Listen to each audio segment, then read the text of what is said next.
ఏదో తెలియని చిన్నతనంలో ఇంటి నుంచి పారిపోయిన వారు కొందరైతే తల్లిదండ్రులే బలవంతంగా వదిలించుకున్నవారు మరికొందరు. వీరంతా ఏం చేస్తున్నారు, ఏమైపోతున్నారు అని ప్రశ్నించుకుంటే ఆకలి వారిని అడుక్కునే వారిని చేస్తోంది. చాలా మంది చెడు సాహసాలు, మత్తు పదార్థాలకు బానిసలను చేస్తున్నారు. రేపటి తరం చీకటిలో జీవితాన్ని ముగించడాన్ని ఓ యువకుడు ఒప్పుకోలేదు. తండ్రి ప్రోత్సాహంతో బాలయాచక నిర్మూలనకు పోరాటం మొదలుపెట్టాడు. రూపాంతరం చెందిన ఆ పోరాటం విశాఖ వేదికగా చీకట్లో నిండిన చిన్నారుల జీవితాల్లో వెలుగులు ప్రసాదిస్తోంది.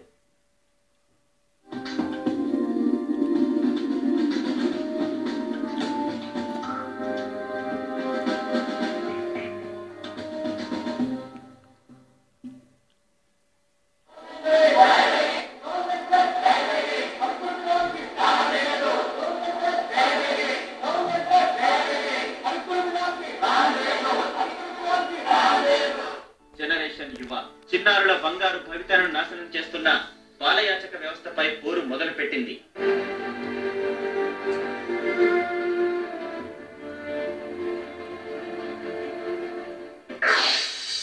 యూత్ తలుచుకుంటే ఏదైనా చేయగలదు అన్న ఒక పాయింట్ మీద మేము స్టార్ట్ అయ్యాం. బికాస్ ఆ టైంలో 2007 నా బీటెక్ అప్పుడే అయ్యింది. అయిన వెంటనే ఏదో ఒకటి సమాజానికి మన వంతుగా చేయాలి, చదువుకొని ఎక్కడికో వెళ్ళిపోవడం కాదు అని చెప్పి ఒక ఇనిషియేషన్ తీసుకుని నేను ఆ టైంలో స్టార్ట్ చేశాను. బట్ ఆ టైంలో నా ఇంజనీరింగ్ కానీ ఎవరు పెద్దగా సపోర్ట్ చేయలేదు. బికాస్ వీళ్ళు ఇప్పుడు ఇలాగే అంటారు, తర్వాత చేస్తారా చేయరా అనేది ఇలాంటి డౌట్లు చాలా మందికి ఉంటాయి. సో ఆ టైంలో నేను ఇంకా వాళ్ళు కాకుండా నా స్కూల్ మేట్స్ని, నాకు తెలిసిన వాళ్ళని అందరినీ కలవడం జరిగింది, మాట్లాడడం జరిగింది. సో వాళ్ళందరూ సపోర్ట్ ఇచ్చారు. ఒక 30 మెంబర్స్ టీం మేము ఫామ్ అయ్యాం. ఫామ్ అయిన తర్వాత ఇనిషియల్ వర్క్స్ అనే యాక్టివిటీస్ స్టార్ట్ చేసాం. అన్ని ఆర్గనైజేషన్స్కి వెళ్ళడం, పిల్లలతో ఇంటరాక్ట్ అవ్వడం, పిల్లలతో మాట్లాడడం, ఇవే ఎక్కువ చేసేవాళ్ళం. 2007లో జనరేషన్ యువ స్థాపించగా తొలి రోజుల్లో లక్ష్యంపై స్పష్టత ఉండేది కాదు నరేష్ బృందానికి. యాచన చేసే పిల్లలకు పాఠాలు చెప్పి మార్పు తీసుకువద్దామనుకున్నారు. పాఠాలు విన్న చిన్నారులు మరుసటి రోజు మళ్లీ రోడ్లపైనే కనిపించారు. ఈ పరిస్థితుల్లో నరేష్ బృందం విశాఖపట్నంలో బాలయాచక వ్యవస్థను పరిశీలించింది. అప్పుడే పిల్లలు మత్తు పదార్థాలకు బానిసలైపోతున్నారనే కఠోర వాస్తవాన్ని తెలుసుకుంది. బంగారు బాల్యాన్ని పోగొట్టుకుంటున్న చిన్నారులను భిక్షాటన కూపం నుంచి బయటపడేసేందుకు జనరేషన్ యువ ప్రయత్నించింది. బస్ స్టాండులు, రైల్వే స్టేషన్లు, రద్దీగా ఉండే ప్రదేశాలకు సభ్యులు బృందంగా వెళ్లారు. చిన్నపిల్లలకు దానం చేయొద్దంటూ ప్లకార్డులు ప్రదర్శించారు. అలా బాలయాచన వ్యవస్థ నిర్మూలనపై 7 ఏళ్ల నుంచి దాదాపు 7 లక్షల కరపత్రాలను పంచారు.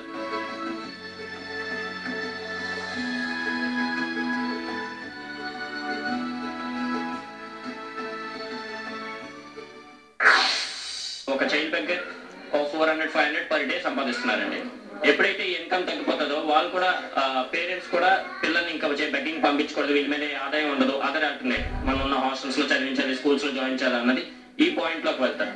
అందుకని అప్పుడు నుంచి ఏం చేస్తామంటే ఈ అవేర్నెస్ క్రియేట్ చేస్తాం, కనబడితే డబ్బులు వేయొద్దు అన్నది. ఆకలితో అలమటిస్తూ భిక్షాటన చేస్తే పిల్లలకు దానం చేయొద్దంటే ఎలా, వారికి ఆ ఆసరా కూడా దూరం చేస్తారా అన్న ప్రశ్నలకు నరేష్ కుమార్ సమాధానం ఇచ్చారు. పిల్లల సంరక్షణ బాధ్యత తీసుకున్నారు. రోడ్లపై నుంచి సంరక్షించిన పిల్లల కోసం గ్రీన్ హౌస్ పేరుతో ఓ వసతి గృహాన్ని ఏర్పాటు చేశారు. ఇందుకు తన సొంత ఇంటిని ఇచ్చేశారు నరేష్.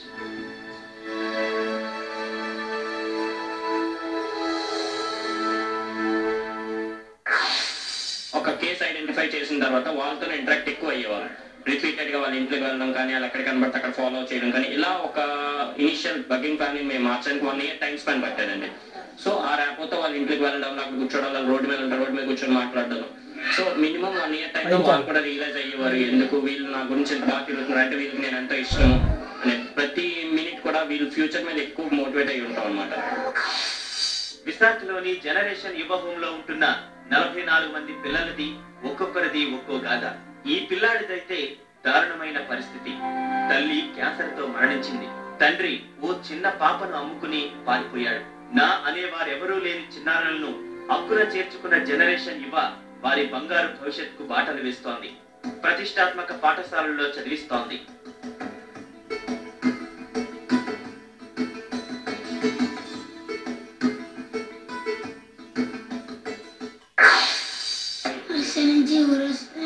బాధల్లో మా అమ్మ ఉంటే ఊరొచ్చాను. ఊరిస్తే ఇక్కడ కాగితాలు కట్టేయకుంటే అన్నీళ్ళు పట్టుకొని తెచ్చేది. బాగా చదువుకుంటున్నాం. ఇక్కడికి వచ్చాను. బెగ్గం చేస్తుంటే ఎల్లో తెచ్చారు. మా డాడీ నా మమ్మీని వదిలేశారు. జబ్బులేమి కోసం చేసావా? అమ్మ నాన్న లేదు. ఎక్కడి నుంచి వచ్చావు? కాంతం బ్రిడ్జికి స్కూల్కి వెళ్తాను. అప్పుడు సెకండ్ క్లాస్ చదువుతాను. యాచక వృత్తిలో ఉన్న పిల్లలకే కాదు, తల్లిదండ్రులకు జనరేషన్ యువ ఆశ్రయం కల్పిస్తోంది. నర్సరీని, హస్తకళల షాపును ఏర్పాటు చేసి పిల్లల తల్లిదండ్రులకు ఉపాధి కల్పిస్తున్నారు. బహుళ జాతి సంస్థల్లో ఉద్యోగాలు వదులుకున్న యువత జన్యువులో పనిచేస్తూ సేవకు సరికొత్త అర్థం చెబుతున్నారు.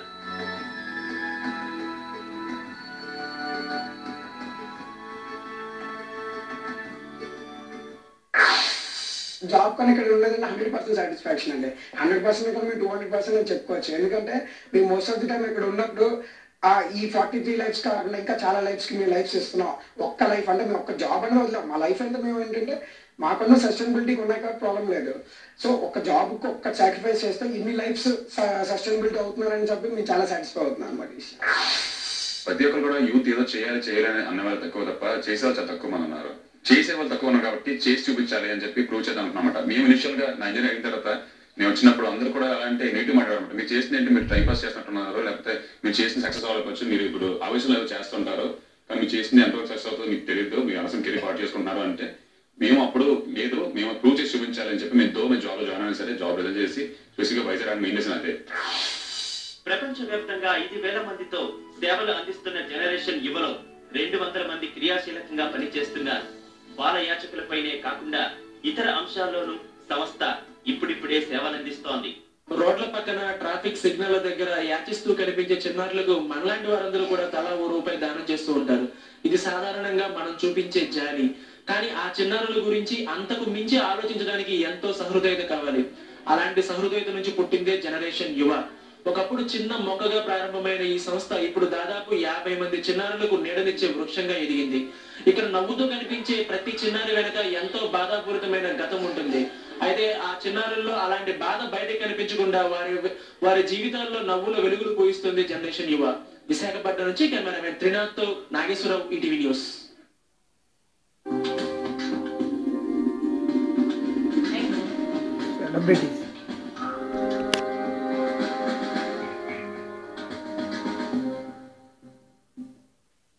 పట్టుదలతో పరిశోధకుడైన ఆర్టీసీ డ్రైవర్ కుమారుడు రాష్ట్రంలో తొలి కేంద్ర